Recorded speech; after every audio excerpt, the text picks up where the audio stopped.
سلیمان نے کہا اچھا، ہم دیکھیں گے تو نے سچ کہا ہے یا تو جھوٹا ہے۔ یہ میرا خط لے جا اور اسے ان کی طرف ڈال دے، پھر ان کے پاس سے ہٹ جانا اور دیکھنا کہ وہ کیا جواب دیتی ہیں۔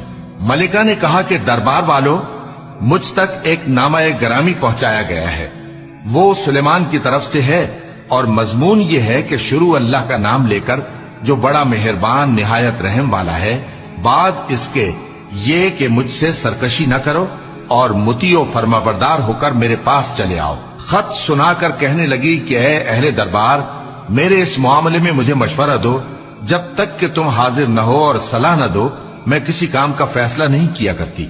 وہ بولے کہ ہم بڑے زوراور اور سخت جنگجو ہیں، اور حکم آپ کے اختیار میں ہے، تو جو حکم دیجیے گا اس کے انجام پر نظر کر لیجیے گا۔ اس نے کہا کہ بادشاہ جب کسی شہر میں داخل ہوتے ہیں تو اس کو تباہ کر دیتے ہیں اور وہاں کے عزت والوں کو ذلیل کر دیا کرتے ہیں، اور اسی طرح یہ بھی کریں گے، اور میں ان کی طرف کچھ تحفہ بھیجتی ہوں اور دیکھتی ہوں کہ قاصد کیا جواب لاتے ہیں۔ پس جب قاصد سلیمان کے پاس پہنچا تو سلیمان نے کہا کیا تم مجھے مال سے مدد دینا چاہتے ہو؟ سو جو کچھ اللہ نے مجھے عطا فرمایا ہے وہ اس سے کہیں بہتر ہے جو تمہیں دیا ہے۔ حقیقت یہ ہے کہ اپنے تحفے سے تم ہی خوش ہوتے ہوگے۔ ان کے پاس واپس جاؤ، اب ہم ان پر ایسے لشکر لے کر حملہ کریں گے جن کے مقابلے کی ان میں طاقت نہ ہوگی، اور ان کو وہاں سے بے عزت کر کے نکال دیں گے اور وہ ذلیل ہوں گے۔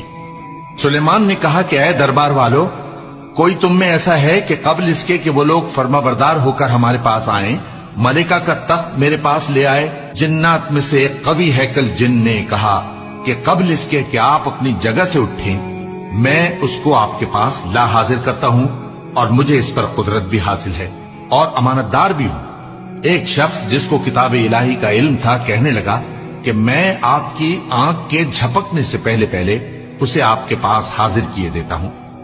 جب سلیمان نے تخت کو اپنے پاس رکھا ہوا دیکھا تو کہا کہ یہ میرے پروردگار کا فضل ہے تاکہ مجھے آزمائے کہ میں شکر کرتا ہوں یا کفران نعمت کرتا ہوں، اور جو شکر کرتا ہے تو اپنے ہی فائدے کے لیے شکر کرتا ہے، اور جو ناشکری کرتا ہے تو میرا پروردگار بے نیاز ہے، کرم کرنے والا ہے۔ سلیمان نے کہا کہ ملکہ کے امتحان عقل کے لیے اس کے تخت کی صورت بدل دو، دیکھیں کہ وہ سوج رکھتی ہے یا ان لوگوں میں سے ہے جو سوج نہیں رکھتے۔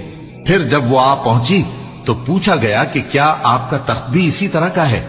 اس نے کہا کہ یہ تو گویا ہو بہو وہی ہے، اور ہم کو اس سے پہلے ہی سلیمان کی عظمت و شان کا علم ہو گیا تھا، اور ہم فرما بردار ہیں۔ اور وہ جو اللہ کے سوا دوسروں کی پرستش کرتی تھی، سلیمان نے اس کو اس سے منع کیا کہ وہ کافروں میں سے تھی۔ اس کے بعد اس سے کہا گیا کہ محل میں چلیے۔ جب اس نے اس کے فرش کو دیکھا تو اسے پانی کا حوض سمجھا اور کپڑا اٹھا کر اپنی پنڈلیاں کھول دی۔ سلیمان نے کہا یہ ایسا محل ہے جس کے نیچے بھی شیشے جڑے ہوئے ہیں۔ وہ بول اٹھی کہ پروردگار، میں اپنے آپ پر ظلم کرتی رہی تھی، اور اب میں سلیمان کے ساتھ اللہ رب العالمین پر ایمان لاتی ہوں۔